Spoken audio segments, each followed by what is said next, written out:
All right, you're going to have to fill me in on one more thing because the next match was the main event on possibly the worst NXT show we have ever reviewed, except for Tommaso Ciampa's one-man performance and Austin Theory versus Bronson Reed. There was nothing on this program that made a lick of sense or was attractive in any way. And then the tag team title was on the line with Fan Dancer versus Lorcan and Birch. Fan Dancer started doing their male stripper entrance, and I zipped to the finish where Lorcan and Birch won and looked really happy about it. And then I saw that a masked man had interfered. And so I went back and watched the finish, and it was what it was. But the masked man unmasked, and it was Pat McAfee. What the fuck?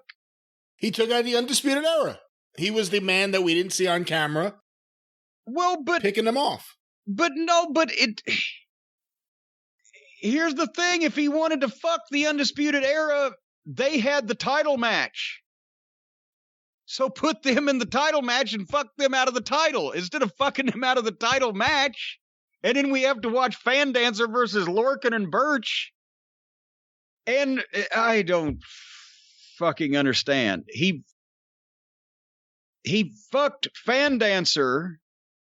Because this way, instead of doing it the way you just said, they get the titles off Fan Dancer, who aren't exactly lighting things up. They get them on Lorcan and Birch, who obviously they want to do something with, because they're putting him with Pat McAfee, who is the best heel in the company as soon as he walks in the door. Well, now, wait a minute. Is he are they with Pat McAfee, or is he just come out to fuck the Undisputed Era? Because if he's with Pat McAfee, what in the Sam hell are they fucking doing?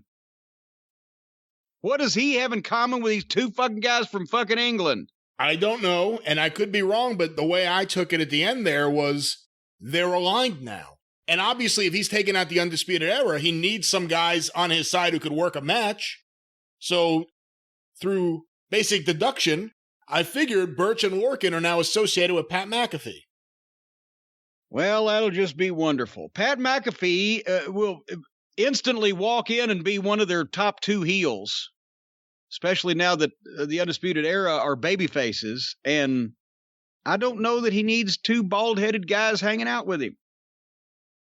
So anyway, the only thing worth a shit in 2 hours was Reed versus Theory and Ciampa beating people up. That was 2 hours of my life I will never get back.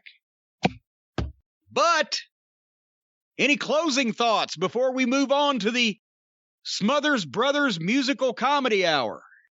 Do not disparage the Smothers Brothers in that fashion, please.